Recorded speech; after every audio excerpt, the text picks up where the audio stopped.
ওকে, welcome everybody. So আজকে আমরা শুরু করব formally class.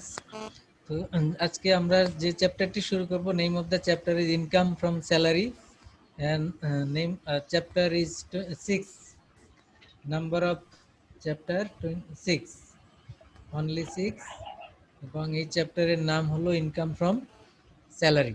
Salary is the one of the major sources of income in 7 heads. So এই 7 হেডের মধ্যে main head is the income from salary. এই salary income যাদের বই সামনে আছে তারা চ্যাপ্টার 6 বের করতে পারেন, আর আমি এখানে শেয়ার করছি আপনারা এখানে দেখার জন্য। দেখতে পাচ্ছেন? ওকে, তো এখানে আমরা দেখব এই চ্যাপ্টারে কি কি পড়ব স্যালারি সম্পর্কে।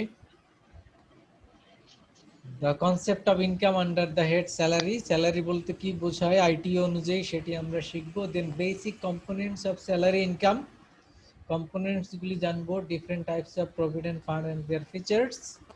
Tax exempted income under the head salary, non assessable income under the head income from salary, TDS from the head income from salary. TDS বলতে tax deduction at source. Okay, তো এখানে আমরা স্যালারি ইনকামের মধ্যে কোন কোন বিষয়গুলি আসবে সেটি আমরা শুরুতেই দেখব। First of all, we want to define income from salary. So generally salary means the periodical payment made for work to an employee from an employer for the services rendered to him. তার মানে employer এমপ্লয়িকে যে payment করে সেটাই তার সার্ভিসের জন্য, সেটাই আমরা স্যালারি হিসেবে বলছি এখানে, বা আইটিও ল স্যালারি হিসেবে এটাকে এভাবেই ডিফাইন করছে। কিন্তু স্যালারি বলতে আমরা শুধু যে বেসিক স্যালারি এটা বুঝবো তা না, এর সাথে আরো অনেক বিষয় জড়িত রয়েছে, সেগুলি এই ল ডিফাইন করেছে। সেগুলি কি কি আমরা এখানে সাব পয়েন্টগুলি দেখি, A B C D E কয়েকটি পয়েন্ট আছে। যেমন এতে বলা আছে any pay or wages, then any annuity, pension or gratuity, any fees, commission, allowance, perquisite, any advance of salary, any leave, encashment. এই যেগুলির নাম বললাম সবগুলি মিলিয়েই স্যালারি ইজ কনস্টিটিউটেড, মানে স্যালারির কম্পোনেন্টস হলো এইগুলি, সবগুলি মিলে এক কথায় ইনকাম ফ্রম স্যালারি। তার মানে আপনি যে বোনাস পাচ্ছেন সেটাও ইনকাম ফ্রম স্যালারির আওতায়, আপনি যে অ্যালাউয়েন্স পাচ্ছেন, আপনি যে মেডিকেল অ্যালাউয়েন্স পাচ্ছেন, আপনি যে হাউস রেন্ট অ্যালাউয়েন্স পাচ্ছেন, হাউস রেন্ট ফ্যাসিলিটিস পাচ্ছেন, এরকমের যাবতীয় সবকিছুই হলো এই ইনকাম ফ্রম স্যালারি এই হেডের আওতায়। 7 হেডের মধ্যে এটি একটি গুরুত্বপূর্ণ হেড, এর মধ্যে সবগুলি বিষয় আসবে। ওকে, তো এখানে যেগুলি বলা আছে তো আমরা সহজেই বুঝতে পারি। এর মধ্যে না বোঝার মতো কোনো পয়েন্ট আছে? দেখেন, দেখতে পাচ্ছেন তো সবাই? সবাই কি দেখতে পাচ্ছেন? জি স্যার। আচ্ছা, কোনো পয়েন্ট না বুঝলে বলেন, A B C D E. No sir, বুঝেছি। লিভ এনক্যাশমেন্ট বুঝেন তো?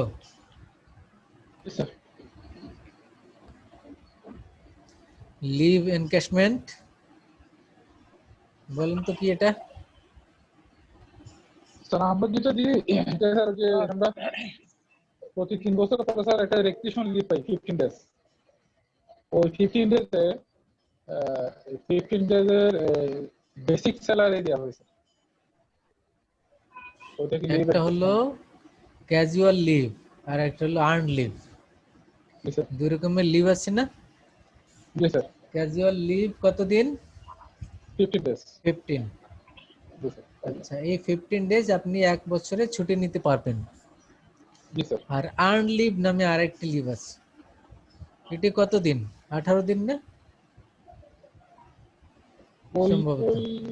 ওইটা স্যার আমাদের ব্যাংকে তো এটা আমরা আচ্ছা, তো এই আর্ন লিভ যেটি, এটি হলো মানে আপনি যদি এই ছুটিটা না নেন সেক্ষেত্রে এটাকে ক্যাশ করার সুযোগ রয়েছে, আর আপনি যদি নেন সেক্ষেত্রে আপনি নিতে পারেন, না না নিলে সেটা জমা হবে প্রতি বছর, এবং এক সময় অনেক দিন জমা হবে, তখন আপনি এটাকে ছুটি হিসেবে নিতে পারেন, অথবা আপনি এটাকে ক্যাশ করতে পারেন। সেই ক্যাশ করলে আপনার যতদিন আপনার বেসিক স্যালারি যদি পার ডে কত আসে সেই হিসাবে ভাগ করে আপনার কত দিনের আর্ন লিভ হয় তত দিনে কত আপনি পেমেন্ট পান সেই হিসাবেও নেওয়া যায়। তো অনেক কোম্পানি বা অনেক অর্গানাইজেশন এই সুবিধা দেয়, এনক্যাশমেন্টের সুযোগ, এবং এই এনক্যাশমেন্টের মাধ্যমে যে টাকাটি পাওয়া যায় সেটিও স্যালারি ইনকাম এই হেডের আওতায়ই পড়বে। You got the point? আর ওইটাকে আমরা প্রিভিলেজ লিভ বলি আর কি, পিএল বলি। আপনাদের আছে না এর সুযোগ? জি স্যার, আমাদের প্রতি বছর 15 দিন করে জমা হয়। আচ্ছা, তো ওইটা এনক্যাশমেন্ট করার সুযোগ আছে, মানে ক্যাশ আপনি যদি ছুটি না নেন ক্যাশ করার? না স্যার, এটা এনক্যাশ করতে পারবো না, এটা তো আফটার রিটায়ারমেন্ট সেটেল হবে তো। আচ্ছা, তো ওই এনক্যাশমেন্ট বলতে এটাই বোঝায় আর কি, যে আপনি ছুটি না নিয়ে এর পরিবর্তে আপনি ক্যাশ নিলেন, এবং সেই ক্যাশ, সেই ইনকামটা কি হিসাবে দেখাবো আমরা, সেটা ইনকাম ফ্রম স্যালারি এই হেডের আওতায় আসবে। ওকে, বাকিগুলি তো বোঝার কথা।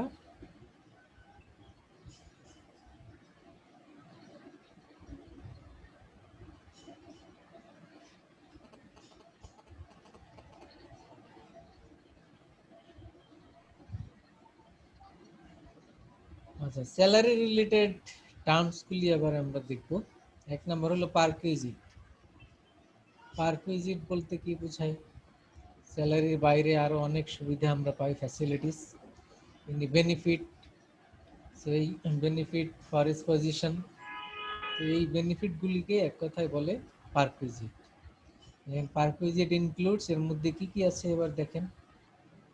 The value of rent free accommodation.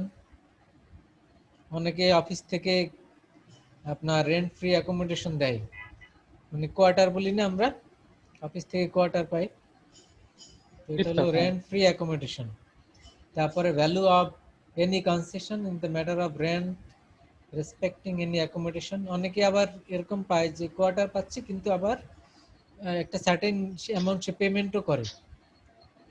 So মনে করেন 40,000 টাকা তার কোয়ার্টারের রেন্টাল ভ্যালু, সে হয়তো এখানে 10,000 টাকা মান্থলি পেমেন্ট করে, কিন্তু সে এনজয় করছে 40,000 টাকা এই রেন্টের ভাড়ার, এরকমের একটি বাসা সে থাকছে, কিন্তু পেমেন্ট করছে 10,000 টাকা। তো এরকমের কনসেশনাল রেটে অনেক অফিস থেকে দিয়ে থাকে। তারপর any sum payable by the employer. Employer এমপ্লয়িকে যদি কোনো কারণে কোনো এক্সট্রা কোনো সুযোগ সুবিধা দেয়, যেমনি অ্যাজ ইন্স্যুরেন্স প্রিমিয়াম এক্সাম্পল হিসেবে, সেগুলিও আসবে এর আওতায়। The value of any benefit provided free of cost or at a concessionary rate. তো এক্ষেত্রে কি, অনেকে হয়তো কোম্পানিতে জব করে এবং সে ওই কোম্পানির কোনো সার্ভিস অথবা কোনো প্রোডাক্ট সে কনসেশন রেটে পাচ্ছে, এটাও একটা সুবিধা। তো 50% কনসেশনে সে পাচ্ছে মনে করেন সার্ভিস আর প্রোডাক্ট, তো এটিও একটি কনসেশনাল রেটের সুবিধা। The sum paid by an employer in respect of an obligation of an employee. এছাড়াও অন্য কোনো পেমেন্ট যদি করে থাকে, এই সবগুলিকে এক কথায় আমরা কি বলছি? Perquisite. Perquisite means any casual emolument, fee or profit attached to an office or position, any addition to salary and wages. Salary ওয়েজের বাইরে যেই সুবিধাগুলি পাওয়া যায় সেগুলিকে আমরা এক কথায় পারকুইজিট বলছি। Example of perquisite are insurance premium, then house for free or at concession, entertainment, conveyance allowance, car, office থেকে গাড়ি দেয় অনেকের, তারপরে leave, passage, any other obligation of any employee. হাউসে অনেকে বাসায় সার্ভেন্ট দেয়, বাসায় গার্ডেন থাকলে গার্ডেনার দেয়, ক্লিনার দেয়, পিএস দেয়, এই যে বিভিন্ন ধরনের সুবিধা, এই সবগুলিকে এক কথায় কি বলে? Perquisite. Okay, profits in lieu of salary বলতে কি বোঝায় দেখেন।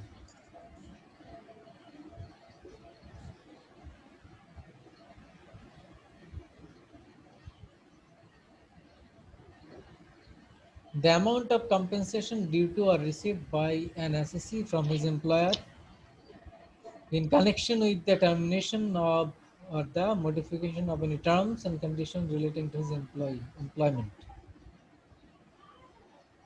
এটাকে আমরা কি বলছি? Profit in lieu of salary. ওই যে আপনারা গোল্ডেন হ্যান্ডশেকের নাম শুনেছেন না? জি স্যার।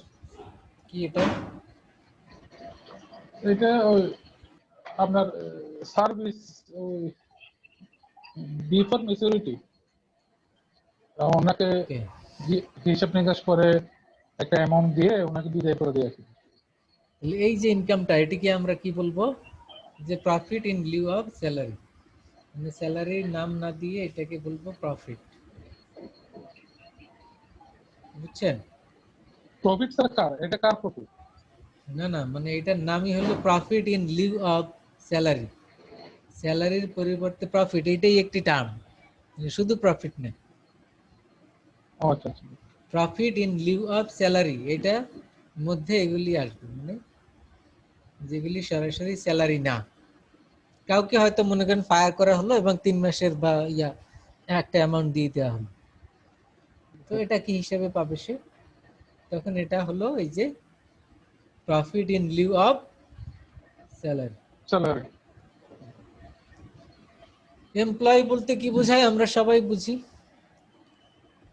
এমপ্লয় বলতে কি বোঝায় লয়ের ভাষায় যদি আমরা দেখি, employee means the person who works for an employer. এতটুকু মনে রাখলেই চলবে, the person who works for an employer. এটা সেকশন 228 আইটিও, এখানে এই কথা বলা আছে।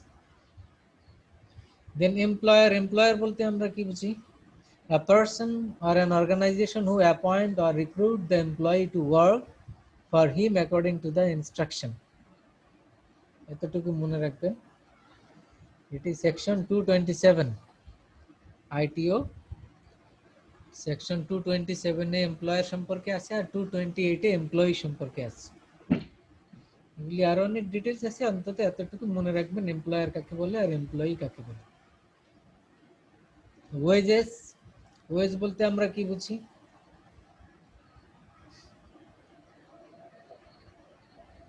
স্যালারি আর ওয়েজেস বলি না আমরা, স্যালারি কি আর ওয়েজ কি? স্যার ওয়েজ হচ্ছে যারা ডেইলি লেবার যারা আছেন, যারা ডেইলি বেসিস, স্যার তাদেরকে মজুরি ওয়েজ হয়। আর স্যালারি হচ্ছে বেতন, যেটা মান্থলি পায়, আর মজুরি হচ্ছে আপনার ডে বাই ডে বা উইকলিও পায়। জি, তাহলে এটা আমরা এখানে লয়ের ভাষায় কি বলবো? Monetary remuneration by an employer especially for labor or services usually according to the contract on an hourly, daily or unit work basis. Hourly, daily or unit work, কতটুকু কাজ করলো তার উপরে বেস করে যে পেমেন্টটা, মনিটারি রেমুনারেশন, সেটাকে আমরা ওয়েজ বলছি। নরমালি লেবারদেরকে ওয়েজ দেওয়া হয় আর এমপ্লয়ীদেরকে কি দেওয়া হয়? স্যালারি। স্যালারি দেয়।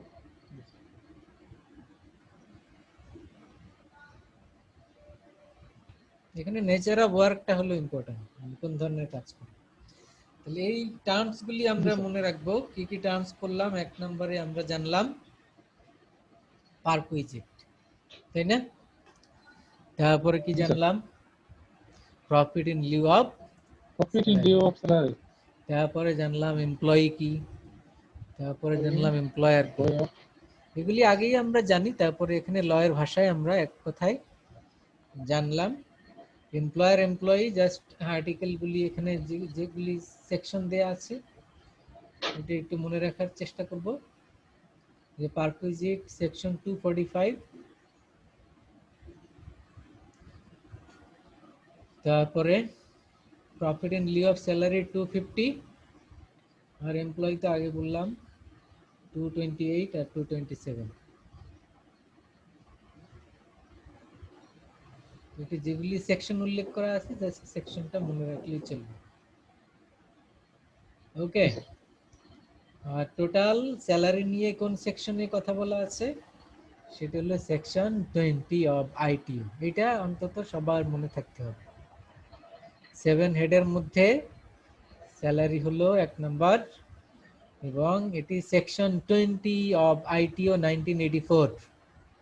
এতটুকু মনে রাখতে হবে, মনে থাকবে না?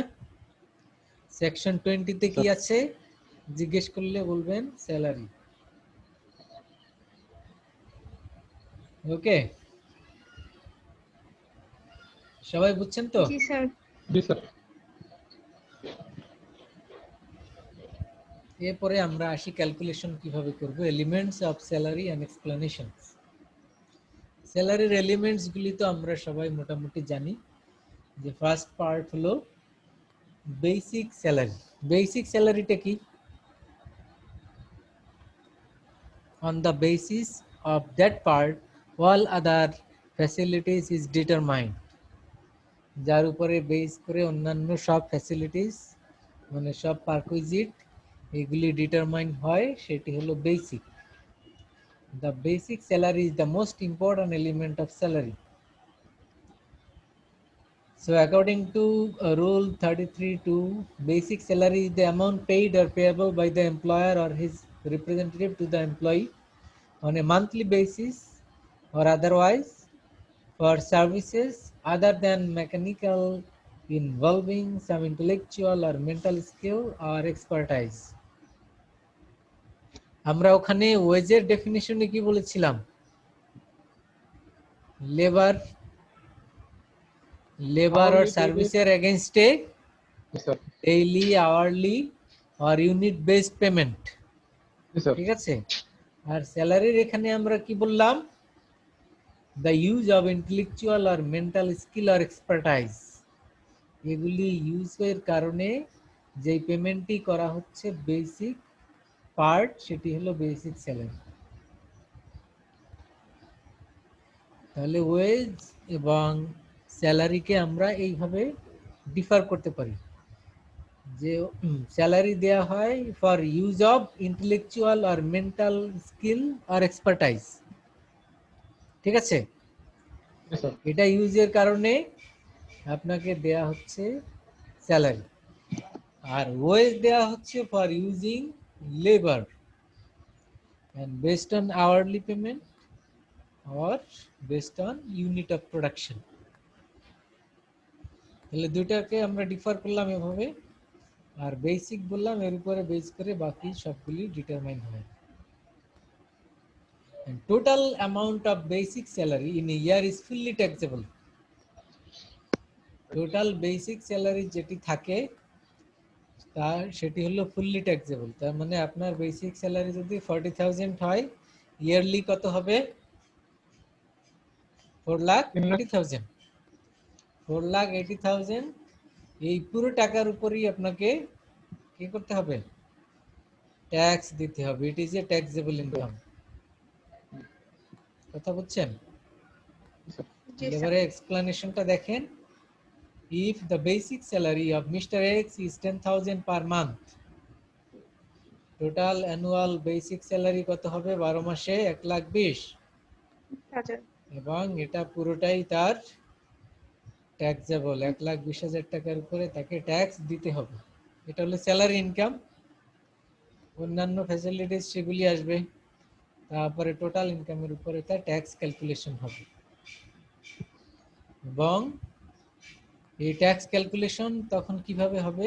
ওই যে আমরা জানি স্ট্রাকচার, 3 লাখের উপরে ট্যাক্স নাই for male, female and 65 years age যাদের 350, এটা হলো ট্যাক্স ফ্রি ইনকাম।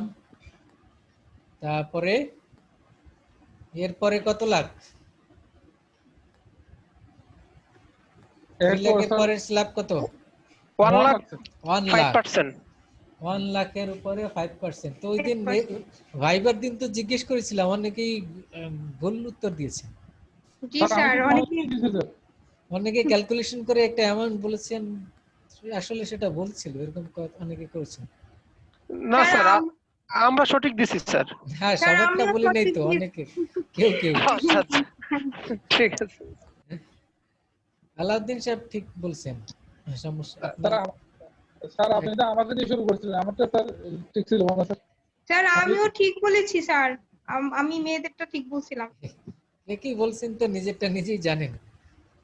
জি স্যার। আর যদি বলেন, আর যদি স্যার বলেন যে না আজকে তো ভুল বলে, যদি এখন বলেন যে না ঠিক বলছি, রেকর্ড কিন্তু আমার কাছে আছে। জি স্যার, আপনি রেকর্ড করছেন এটা দেখছি স্যার। জি স্যার, রেকর্ডিং বাজতেই থাকবে। ওটা বাইরে দিব না, ওটা আমার কাছে আছে। জি, স্যার।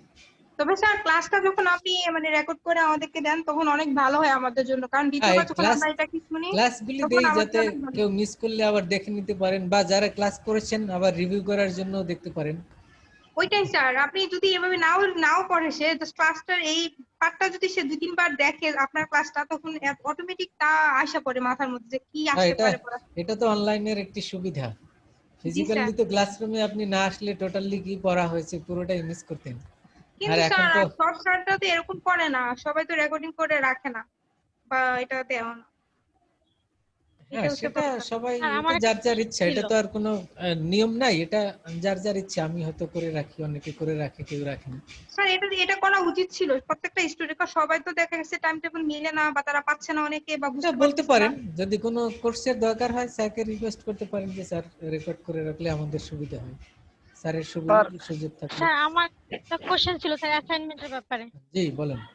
স্যার আমাদের যে অ্যাসাইনমেন্টের জন্য 10 মার্কস অ্যালোকেটেড, মানে 100 মার্কসের ভিতরে, কিন্তু আমরা তো অনলাইনের কারণে মিডেও একটা অ্যাসাইনমেন্ট আবার হচ্ছে ফাইনালও একটা দিই। তাহলে স্যার আমরা এক সেমিস্টারে কি 3টা করে মোট 12টা অ্যাসাইনমেন্ট দিব হ্যাঁ, স্যার? সময় কোথায় এত অ্যাসাইনমেন্ট করার? এই অ্যাসাইনমেন্ট বলতে এটি হলো আমাদের 30 মার্কসের 15 ভাইভা 15 অ্যাসাইনমেন্ট, তার মানে এটা মিড টার্মের একটি পার্ট। এখন Yes, আপনি sir. বলবেন যে 10 মার্কসের অ্যাসাইনমেন্ট সেটি কি, সেটি এক এক টিচার এক এক ভাবে নিবে। কেউ যদি অ্যাসাইনমেন্ট নেয় ভালো, আমি আপনাদের প্রেজেন্টেশন আকারে নিব হয়তো ক্লাসে, আগামী ক্লাসেই হয়তো আজকে বলে দিব। একটি টপিক বলবো, আপনি 2-4 মিনিট বলবেন, সেটাই আমি কাউন্ট করব Okay, অ্যাসাইনমেন্ট sir. হিসেবে। ওকে, আলহামদুলিল্লাহ স্যার। তো অ্যাসাইনমেন্ট এন্ড প্রেজেন্টেশন, তো আমি ওই প্রেজেন্টেশন ওইভাবে নিয়ে এটাকেই আমি ওইভাবে মার্কিং করে দিব। এই আর Okay, sir. ক্লাস পারফরম্যান্সের উপরে বেস করে ক্লাসে আপনাদের পার্টিসিপেশন, এই যে টাইম টু টাইম জিজ্ঞেস করে বুঝছেন কিনা, আপনাদের রেসপন্স, সবকিছু এগুলি মেজার করে ক্লাস টেস্টের মার্কস, ক্লাস পারফরম্যান্স। জি ক্লাস পারফরম্যান্স ওইভাবে অ্যালোকেট করা হবে ইনশাআল্লাহ। স্যার আমার একটু, জি বলেন। স্যার ওই বিষয়টা ছিল এরকম স্যার, আমরা যারা পরীক্ষা দিই স্যার, হ্যাঁ, শুক্রবার শনিবার ছাড়া অন্য দিনে, তো আমাদের পরীক্ষাগুলো স্যার অন্য দিনে দিতে গেলে অফিস থেকে আসতে আসতে 9টা বেজে যায়, কিন্তু পরীক্ষার টাইম থাকে 7:30। সেই ক্ষেত্রে স্যার এটা অসুবিধা হয়। এখন এটা এটা তো কার এটা জাস্ট আপনি টিচারকে বললেই হয়। যেমনি আমি একটা, আমার কোর্স ছিল এই 7:30টার পরীক্ষা, আমি শুরু করেছি 8টায়। তো আমি গ্রুপে বলে দিয়েছি 8টায় শুরু করবো, কারণ ওই যে কারণে, কারণ মেজরিটি হলো অফিস থেকে আসবে আমি জানি। তারপরও যদি কেউ 8:30টায় আসে বা দেরি করে, আমি বলেছি যে এসে জয়েন করবেন, আমি স্যার তারটা সবার এটাই শেষে নিব, তারটা সবার শেষে এভাবেই নিব। নেন স্যার। জি জি স্যার, এভাবেই নেওয়া হয়। ওই তার ওনার সুযোগ মতো তারপর সারা শিডিউল দিয়ে দেয়, তুমি এই টাইমে পরীক্ষা দিও, তাইলে হলো। ওইটা কনসার্ন টিচারকে রিকোয়েস্ট করলেই হয় যে স্যার আমাদেরটা মানে আসতে একটু দেরি হবে, তো স্যার সবার জন্য একটু দেরিতেই শুরু করতে পারেন অথবা সবার শেষে নিতে পারেন। তো এটা ম্যানেজেবল, এটা সমস্যা হবে না জি স্যার, ইনশাআল্লাহ। জি স্যার। স্যার আমার একটা সমস্যা হয়ে গেছে অলরেডি, সেটা হচ্ছে এমআইএস এ স্যার। আচ্ছা, আমি পথে ছিলাম, স্যার আমাকে জিজ্ঞেস করছে, আমি আমার দিক থেকে বলছি, কিন্তু স্যার আমার শব্দ পাইনি। পরে আবার 9:15টার সময় লাইনে ছিলাম, আমি আসতে আসতে স্যারের কাছে আবার আবেদন করলাম যে স্যার আমি পরীক্ষাটা আবার দিব, বললো যে না আপনার পরীক্ষা শেষ। তাহলে আপনি এটা তো অ্যাটেন্ড করেছেন, একবার কথা বলেছেন, রেসপন্স করেছেন। রেসপন্স করছি, হ্যাঁ, কিন্তু আমি স্যারকে আগেই বলছিলাম যে স্যার আমি অফিস থেকে বের হয়েছি স্যার, তাহলে আপনি আমি স্যার অ্যাটেন্ড পরে পরীক্ষা করলেন দেব। কেন? প্রথমে আপনি জবাব আপনার দিলেন কেন? আপনার এখন সিরিয়াল, আপনাকে এখনই পরীক্ষা দিতে হবে, না হলে আর দেয়া যাবে না। এটা স্যার উনি উচিত ছিল স্যারকে লাইনে না ঢুকে আলাদাভাবে হ্যাঁ কল দিয়ে স্যারকে বলা। সেটাই যে স্যার আমি অ্যাটেন্ড করব, আমি বাইরে আছি, অফিসে থেকে বাসায় ফিরে অ্যাটেন্ড করব, এটা একটু ইনফর্ম করলেই আপনার সহজ হয়ে যেত। কারণ আপনি তো হয়ে যেত। এখানে আর উনি যেখানে, এখানে এক্সাম হলে ঢুকে পড়েছেন, এটা তো রেকর্ড আছে। জি স্যার। জি স্যার, কে ক্লাসে আপনি অ্যাটেন্ড করেছেন, এটা তো আমি এখানে অ্যাটেন্ডেন্সের একটা রেকর্ড আছে, এখানে আমি ঢুকলেই পরে আবার দেখতে পারবো যে কে ক্লাস করেছেন। তো অথবা এক্সাম মানে এক্সাম অফিসিয়ালি হলে ফর্ম যে ফিল যে আপ করলে ঢুকেছে তার তো তার আগে একটা আবার রেকর্ড এক্সামটা আছে। ওয়েট করতে। তো একবার যেটা আপনি মনে করছে স্যার ঢুকেছেন, তো উনি আপনি তো ছিলেন সিরিয়ালি অন দ্য ওয়েতে। সিরিয়ালে যখন আপনি রেসপন্স করেছেন, তার মানে তো আপনি হ্যাঁ পরীক্ষাতে অ্যাটেন্ড করেছেন। এখন এর পরে বললে তো এটা ধরে নেওয়া হবে যে আপনি এরপরে কোশ্চেন জেনে তারপরে আবার পড়ে তারপরে আপনি আবার অ্যাটেন্ড করতে যাচ্ছেন, এই কারণে হয়তো অ্যালাউ করা হয়। যাই হোক, আপনার ক্ষেত্রে হয়তো ঠিক আছে। রিয়েলিটি ডিফারেন্ট ছিল, কিন্তু আপনি আগে থেকে বললে ভালো হতো। জি স্যার, ধন্যবাদ স্যার। জি স্যার ইনশাআল্লাহ। ফোনের আওয়াজ আসতেছে স্যার, কার ফোন আসতেছে? মিউট করে রাখলেই তো হয়। আমি মিউট করে দিলাম সবাইকে।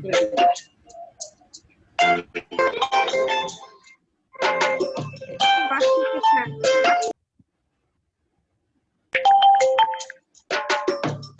মনে হয় ফোনই আসেন, ওই ফোনই মনে হয় বাজতেছে।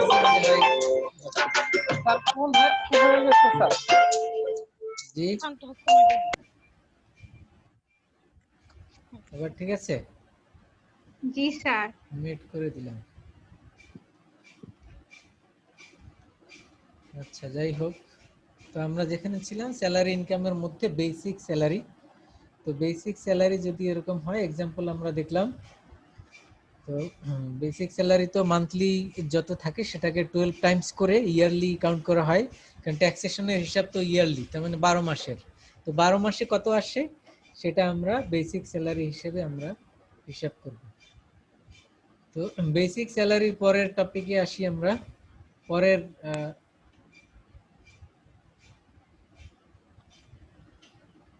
Dearness allowance. ডিয়ারনেস অ্যালাউন্সের বাংলায় কি বলে এটাকে? স্যার মহার্ঘ ভাতা। ভার্গবাদ, হ্যাঁ স্যার। মহার্ঘ। আচ্ছা যাই হোক, এটা আরো কঠিন, তার সাথে ডিয়ারনেস অ্যালাউন্সটাই বলেন। জি স্যার, ভালো প্রশ্ন। ডিয়ারনেস অ্যালাউন্স বেসিক্যালি যে কস্ট অফ লিভিং, ইনফ্লেশন, এই কারণে জীবনযাত্রার ব্যয় যেহেতু বেড়ে যাচ্ছে আমাদের, এই কারণে একটি পার্সেন্টেজ আপনাকে অ্যালাউন্স দেয়া হয়। সেটি হয়তো প্রতি বছরই 5%, 10%, সেই অ্যালাউন্সকে বলা হয় ডিয়ারনেস অ্যালাউন্স। এটি কেন দেওয়া হয়? যেহেতু আমাদের সবকিছুর খরচ বেড়ে যায়, জীবনযাত্রার মান বা কস্ট ইট ইজ ইনক্রিজিং, তো এই কারণে এটি দেওয়া হয়। তো এই ডিয়ারনেস অ্যালাউন্স কত, সেটি যদি পার্সেন্টেজ হিসেবে বলা হয়, যে মনে করেন 10%, তাহলে আমরা এখানে এটা কিভাবে বের করব? সেক্ষেত্রে আমাদের বেসিক জানতে হবে। তো বেসিক যদি আমাদের এখানে এক্সাম্পলে যেমনি 10,000 বলা আছে, তো 10,000 পার মান্থ বেসিক হলে ইয়ারলি কত হয়? 1,20,000। 1,20,000 10% কত আসে? 12,000। ওকে, তাহলে আমরা এখানে অ্যাড করব বেসিক স্যালারিতে আমরা যত বের করলাম তার সাথে ডিয়ারনেস অ্যালাউন্স, এটাও আমরা ওর সাথে অ্যাড করব। কেন অ্যাড করব? কারণ আমরা ওই যে আগেই তো বলেছি যে স্যালারি হেডের মধ্যে পারকুইজিট সবগুলি স্যালারি ইনকাম ফ্রম স্যালারির আওতায় পড়বে, তো এটি পারকুইজিটের মধ্যেই সব ধরনের অ্যালাউন্স, এ কারণে। দেন বোনাস। বোনাস এক এক অফিস এক এক নাম্বার অফ বোনাস দিয়ে থাকে। সো অ্যাটলিস্ট 2 বোনাসেস তো দেয়াই হয় সব অফিসে। কেউ কেউ বেশি দেয়, কেউ কেউ ডাবল বোনাস দেয়, কেউ কেউ এই 2 ফেস্টিভ্যালের বাইরেও আরো অনেক বোনাস দেয়, যেমনি বৈশাখী বোনাস, তারপরে আরো কোনো বোনাস, স্পেশাল বোনাস দিতে পারে। তো সেই বোনাসটা মূলত বেসিক স্যালারির উপরে বেস করেই দেওয়া হয়। বোনাস মানে হলো যে ফুল বোনাস মানে একটি বেসিক স্যালারি, তো মানে এক মাসের বেসিক স্যালারি ফুল, এটাই হলো ফুল বোনাস। তো বোনাস যদি 50% হয়, তার মানে আপনার বেসিক স্যালারি এর 50% আপনি পাচ্ছেন। দেন কতগুলি বোনাস, সেই অনুযায়ী আপনার এটিও ইনকাম ফ্রম স্যালারির আওতায় এটি আসবে। তো মনে করেন আপনাকে 2টা বোনাস দেওয়া হলো, আপনার বেসিক স্যালারি কত? আচ্ছা ধরেন 50,000। তো 50,000 বেসিক যদি হয়, তাহলে দুইটি বোনাস হলে আপনার কত হয় 1 লাখ। তাহলে আপনার ইনকাম ফ্রম স্যালারির সাথে এই 1 লাখ টাকা বোনাসের আন্ডারে আসবে, এটি অ্যাড করবেন। Yes. যদি দুইটা এবং আরো অর্ধেক বোনাস দেয়া হয় তাহলে বেসিক 50 হলে কত হবে 1 লাখ প্লাস 25,000। বুঝছেন? জি স্যার। দুইটা বোনাস ফুল, একটি আর বৈশাখী বোনাস কত দেয়া হয় 25% বা 50%। তো 50% যদি দেয়া হয় সেক্ষেত্রে বেসিক 50 হলে 25,000, তাহলে 1 লাখ 25,000 এরকম বোনাসের হিসাবটা করা হয়। আমরা মুখে মুখেই সহজ হিসাব করছি, না বুঝলে বলবেন। স্যার ডিআরএস অ্যালাউন্স মানে স্যার ইনক্রিমেন্ট যেটা স্যার এটা মেনশন আছে, আমরা যেটা ইনক্রিমেন্ট পাই ইয়ারলি। বলতে পারেন যে ইনক্রিমেন্টে মনে করেন কত পার্সেন্ট, 10% বা কোথাও 5%। 5%। 5% এটা কেন দেয়া হয়? এটা হলো ওই যে আপনার মানে ডিআরএস এর ক্ষেত্রে আমরা কি বলেছি, পারপাসটা বলেছি যে এইটার sir. পারপাসটা হলো যে আপনার যেহেতু জীবনযাত্রা মানে কস্ট বেড়ে যাচ্ছে, তাহলে এখন আপনি এবছর সারা বছরের ব্যয় আপনার অপারেট করার জন্য যত টাকা খরচ হচ্ছে, আগামী বছর তো তার চেয়ে একটু বেশি হবে, কারণ ইনফ্লেশন আছে, জিনিসপত্রের দাম বেড়ে যাচ্ছে। এই কারণে যতটুকু বেশি হচ্ছে ততটুকু অ্যাডজাস্ট করার জন্য যে পার্সেন্টেজটা দেয়া হয় সেটা কি ডিয়ারনেস অ্যালাউন্স বলে। তো এতে আপনার কিন্তু কোনো মানে টাকার অঙ্কে হয়তো আপনি একটু বেশি পাচ্ছেন, কিন্তু প্র্যাকটিক্যালি কিন্তু আপনার ইনকাম বাড়েনি, সমান সমান আছে, সমান সমান আছে। এর মাধ্যমে আপনার ইনকামের লেভেলটাকে সমান বা এটাকে আগের লেভেলে ধরে রাখার জন্য এটি দেয়া হয়। স্পেশাল অ্যালাউন্স তো যে কোনো কারণেই হতে পারে, সেটা দেয়া হলে সেটা স্যালারি ইনকামের আওতায় সরাসরি চলে আসবে। মেডিকেল অ্যালাউন্সের ক্ষেত্রে একটি নিয়ম আছে, সেটি সবার মনে রাখতে হবে যে 10% of the basic salary or 1,20,000।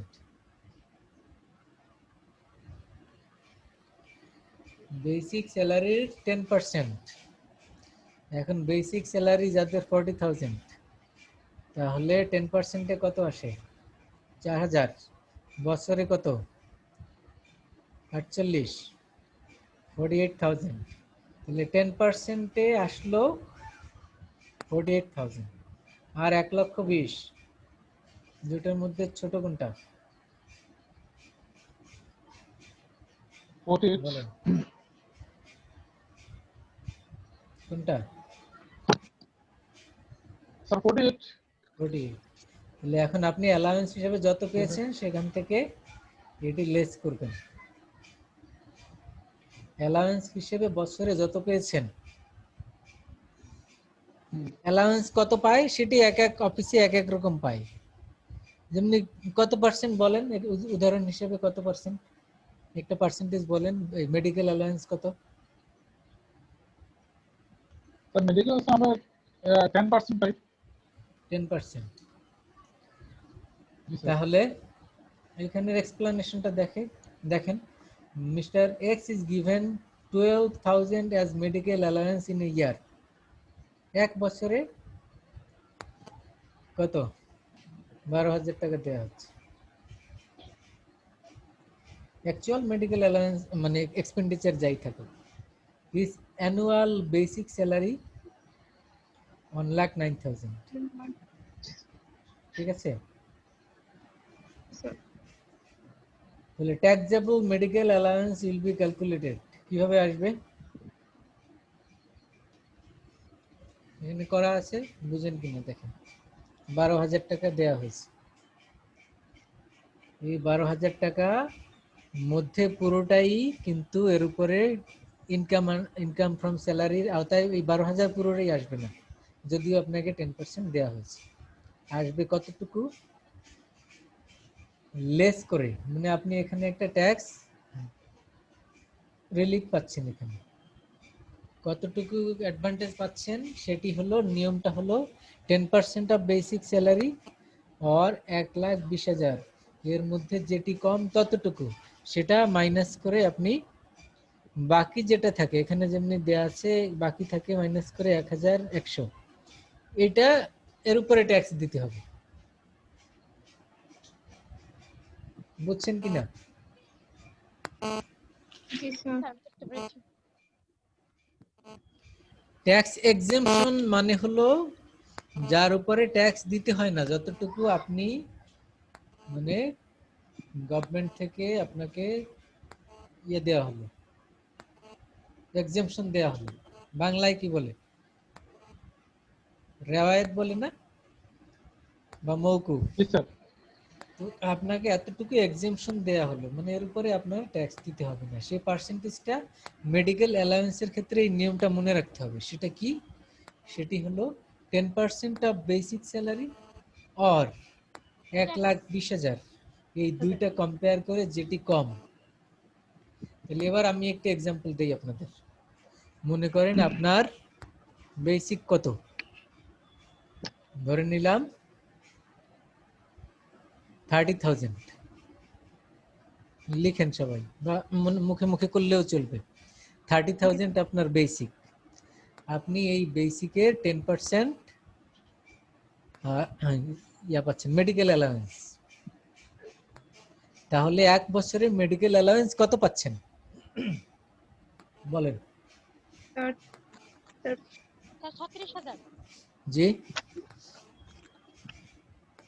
30,000 basic, G sir. 10% medical allowance office থেকে আপনাকে দিচ্ছে। তাহলে এক বছরে কত টাকা মেডিকেল অ্যালাউন্স পাচ্ছেন আপনি? এক বছরে 36,000 স্যার। 36,000 স্যার। 36,000। এইবার আপনি হিসেব করেন আপনার বেসিক কত ছিল? 30,000। 30,000। 30,000 এর 10% কত? 30,000 এর 10% 3,000। 3,000। তাহলে বছরে কত? 36। 36,000 জি স্যার। আর 1,20,000, দুইটার মধ্যে ছোট কোনটা? স্যার 1,20,000 আর 36, তাহলে ছোট অবশ্যই 36। 36,000। হ্যাঁ, তাহলে জি স্যার। 36,000 লিখে আবার মাইনাস করব 36, তাহলে আপনার জিরো। তাহলে মেডিকেল অ্যালাউন্সের পরে আপনাকে ট্যাক্স দিতে হচ্ছে না, জিরো হচ্ছে। এবার বুঝছেন? এবার আরেকটি এক্সাম্পল আচ্ছা। দিই। আপনার স্যার একটু কথা ছিল স্যার। ওই যে ওইটাই আবার হিসাব করেন। 30,000 বেসিক, জি স্যার। 30,000 বেসিক, আপনাকে একটা অ্যামাউন্ট মানে মেডিকেল অ্যালাউন্স দেয়া হচ্ছে। সেটি কত? মান্থলি অ্যামাউন্ট দেয়া হচ্ছে 5,000। তাহলে ইয়ারলি কত পাচ্ছেন আপনি? 60,000। মেডিকেল অ্যালাউন্স হিসাবে আপনার ইয়ারলি ইনকাম কত হলো? 60,000। জি স্যার। তাহলে মেডিকেল অ্যালাউন্স লিখে সামনে লিখেন 60,000, এরপরে লেস এক্সেম্পশন। এক্সেম্পশন কত? 10% অফ বেসিক স্যালারি, তো আমরা আগেই বের করে রাখলাম কত হয়, 36,000। জি আর স্যার। 1,20,000, দুইটার মধ্যে ছোট হলো 36। এবারে 60,000 থেকে মাইনাস করেন 36,000, তাহলে থাকলো কত? 24,000। 14। এই 14,000 এর উপরে আপনার না 14 না কত, 60 থেকে 36, 24। 24। জি হ্যাঁ, স্যার। 24 এর উপরে আপনার ট্যাক্স দিতে হবে। আপনি মেডিকেল অ্যালাউন্স পেয়েছেন কত? 60,000, আর ট্যাক্স দিবেন কত টাকার উপর? 24,000 এর উপর। তাহলে রুলসটা কি মনে রাখেন? রুলসটা কি? Tax exemption in medical allowance 10% of the basic salary or 1,20,000, which is lower. তাহলে স্যার এখানে 24,000 এ কেন আমরা দিব? আমাদের তো লোয়ার যেটা এখানে 1,20,000 যেটা ছিল, তার মধ্যে আমার যদি 5,000 করে মেডিকেল অ্যালাউন্স পাই, তাহলে তো আমার 60,000, এটা তো লোয়ার। 1,20,000 তুলনায় 60,000 তো লোয়ার। না, কম্পেয়ার করবেন 1,20,000 এর সাথে বেসিকের যেটা বের 10% এর হবে সাথে। স্যার। বেসিকের যেটা বের হবে 10% এর সাথে 1,20,000 এর কম্পেয়ার করবেন, জি স্যার, বুঝছেন? অ্যানুয়ালি যেটা দেওয়া আছে এটার উপরে না, যেটা বের করতে হবে অ্যানুয়ালি সেটার উপরে। আপনাকে কত টাকা মেডিকেল অ্যালাউন্স দেওয়া হচ্ছে ওর সাথে কম্পারিজন না, ওটা তো আপনি পেয়েছেন মেডিকেল অ্যালাউন্স। এরপরে এখান থেকে জি স্যার। এক্সেমশন আপনি কত টাকা পাবেন, সেক্ষেত্রে বলা হয়েছে সর্বোচ্চ এক্সেমশন পাবেন 1,20,000। আর জি স্যার। যদি এর চেয়ে কম হয়, যদি স্যার আপনার যেটা বেসিকের 10% যদি 1,50,000 আসে কারোর, সে 1,50,000 এক্সেমশন পাবে না, সে পাবে কত? 1,20,000 স্যার। 1,20,000। জি, জি স্যার। এবার স্যার উনি বুঝছেন? বুঝতেছেন না, আপনার এখানে স্যার 1,20,000 মেডিকেল অ্যালাউন্স, এটা তো ইয়ারলি দেওয়া আছে। আর আমরা যেটা ক্যালকুলেশন করে বের করব সেটা মান্থলি থাকবে, আমরা ইয়ারলি বের করব সেটাকে, দেন সেটা এক্সিশন ভাবে লিখবো। স্যার এখানে তো 1,20,000 কে আবার 10% করে 12,000 দেখাইছে স্যার। 12,000 থেকে 10,900 দেখাইছে স্যার। মানে এখানকার ক্যালকুলেশনটা এটা যে 1,20,000 নিয়মের, এটি আপনি ওর সাথে গুলাবেন না। 1,20,000 হলো নিয়মের, আর 1,09,000 উপর 10% ফাতেমা। বুঝছেন? 1,09,000 উপরে 10% 10,900 আর 1,20,000 এর উপরে 10% 12,000 এখানে বইতে না যেটা না, স্যার। না না না, 1,20,000 12,000 এর তো ওইখানে দেয়া আছে। 1,20,000 তো আপনার বেসিক না, 1,20,000 হলো আপনার নিয়ম, এটা রুলস, যে জি ম্যাক্সিমাম স্যার, আর অ্যামাউন্ট 12,000 তো দেয়া 1,20,000। আছে। জি স্যার। তা আপনার মেডিকেল অ্যালাউন্স তো এখানে এক্সপ্লেনেশনে 12,000 আছে, আপনি দেয়া 1,20,000 আছে, কই হ্যাঁ পেলেন? দেয়া আছে। জি স্যার। এখানে তো স্যার এটা অ্যামাউন্ট বলে সূত্রটা, দিছে, জি স্যার, আর উপরে নিয়মটা বলা আছে দেখুন, সবাই বুঝছে মানে 6.4.5 এটা নিয়মটা দেয়া আছে, তারপরে এক্সপ্লেনেশন দেয়া আছে। জি স্যার। এখন প্রশ্ন হলো যে আপনি মেডিকেল অ্যালাউন্সের, আপনি সারা বছরে অসুস্থ হন না, 1 টাকাও খরচ হয় নাই, সেটাই দেখার বিষয় না। অথবা আপনার অসুস্থ হয়ে আপনার খরচ আরো বেশি হয়েছে, ডাবল খরচ হয়েছে, সেটিও দেখার বিষয় না। তো এই রুলস অনুযায়ী আপনার পেমেন্ট করতে হবে। স্যার স্যার একটু স্যার স্যার বলেন। স্যার ওই যে আমারটা স্যার আমি বের করলাম আর কি, ইনকাম ট্যাক্স রিটার্ন যেটা দিয়েছি এটা দেখলাম 72,000 মেডিকেল অ্যালাউন্স পেয়েছিলাম। তো ওখানে -10% অফ বেসিক পে অর টাকা 1,20,000 পারে না। হ্যাঁ, কত হয়? হুইসুপার ইজ হায়ার। তাহলে স্যার আমার বেসিকে 10% বাদ যায় 39,000 টাকা। ইয়ারলি? জি স্যার, এটা অবশ্য গত ইয়ারলি এই বেসিকের, ইয়ারলি বেসিকের 10%-এ কত আসে? জি স্যার 39,000 ইয়ারলি যদি বেসিকে হয়, 10% এই 39,000 টাকা আপনি বাদ 39,000 দিবেন, যত টাকা মেডিকেল অ্যালাউন্স পেয়েছেন সেখান থেকে বাদ দেওয়া 39,000 বাদ দিবেন। বাদ দিতে হবে। জি, জি স্যার, তো বাদ দেওয়ার পরে যেটা থাকবে ওদের উপরে ওইটাই যদি আমার ট্যাক্স যদি হবে। না আসে না, যদি জি স্যার। জিরো হয় তাহলে দিবেন না, আর আর যদি যদি আসে মাইনাস করে যদি কিছু আসে সেটার উপরে মানে ট্যাক্সেবল ওইটাই আমার ট্যাক্সেবল। ইনকামের সাথে ওইটা অ্যাড হবে। আর যদি অনেক সময় বেশি হয়, যা পেয়েছেন সেটাই আবার এই 10%-এ চলে আসে, তখন তো জিরো। আবার অনেক সময় বেশিও হয়ে যায়, সেক্ষেত্রে তো আপনার জিরো। জি স্যার। তার মানে স্যার সহজ কথায় আমার ওই টোটাল ইয়ারলি যে বেসিক ছিল আমার টোটাল, ওই বেসিকের 10% মেডিকেল অ্যালাউন্স থেকে বাদ দিতে হবে। বাদ জি, দেওয়ার পরে যদি থাকলে ওইটাই ট্যাক্সেবল, যদি না থাকলে নেই। এটা আপনার ক্ষেত্রে আপনি সহজে হিসাব করতে পারেন, কিন্তু যারা অনেক বেশি পায় হ্যাঁ স্যার। তাদের ক্ষেত্রে আবার এইভাবে চিন্তা করলে হবে না। তো তারা তাদের চিন্তা ক্ষেত্রে করবে স্যার যে ম্যাক্সিমাম সে বাদ দিতে পারবে 1,20,000। তারা চিন্তা করবে ম্যাক্সিমাম আচ্ছা সে এক্সেমশন পাবে 1,20,000। আচ্ছা স্যার। মনে করেন সে মেডিকেল অ্যালাউন্স সারা বছরে পেয়েছে 2 লাখ, মনে করেন, জি তাহলে স্যার। তার এক্সেমশন কত? ওই বেসিকের 10%-এ হিসাব করলে অনেক টাকা আসে, কিন্তু সে এত টাকা সে এক্সেমশন দিতে পাবে পারবে না, সে ম্যাক্সিমাম পাবে 1,20,000। বাকি টাকা 80,000-এর উপরে ট্যাক্স দিতে হবে স্যার। বুঝছেন? কারণ সেক্ষেত্রে জি স্যার। 1,20,000 হলো লোয়ার, কারণ বেসিকের 10% যদি 1,20,000-এর বেশি হয়, সেক্ষেত্রে লোয়ার কোনটা? 1,20,000। তাহলে হুইচ অন ইজ লোয়ার, সেটাই বাদ 1,20,000। দিতে হবে। হুইচ অন ইজ লোয়ার, সেটাই বাদ দিতে হবে। তো এটা আমরা জানলাম হ্যাঁ, এরপরে আসি হাউস রেন্টের নিয়ম, এটাও মনে রাখতে হবে। হাউস রেন্টের নিয়মটা কি? এখানে আপনি হাউস রেন্ট হিসেবে যত টাকা পাচ্ছেন, মনে করেন হুম, আপনি অফিস থেকে স্যালারির সাথে হাউস রেন্টে যত টাকা পাচ্ছেন, সেক্ষেত্রে এখানে একটা এক্সাম্পশন পাবেন। এক্সাম্পশনের রুলসটা কি? এবারে দেখেন, হাউস রেন্টের এক্সাম্পশনের রুলস হলো যে 50% of basic salary or 3 lakh, which one is lower? 50% of basic salary যত টাকা আসে, এটা কম্পেয়ার করবেন 3 লাখের সাথে। 3 লাখ বলতে পার মান্থ 25,000 করে, ইয়ারলি 3 লাখ, সেই হিসাবে 3 লাখ 3 লাখ মনে রাখলেই হবে যে ইয়ারলি 3 লাখ। তাহলে বেসিকের 50%-এর সাথে কম্পেয়ার করবেন 3 লাখের, কম্পেয়ার করে যেটি লোয়ার ততটুকু আপনি এক্সাম্পশন পাবেন। বুঝছেন? তাহলে এবারে আসেন জি স্যার। যে আপনি কত টাকা হাউস রেন্ট হিসেবে পাচ্ছেন।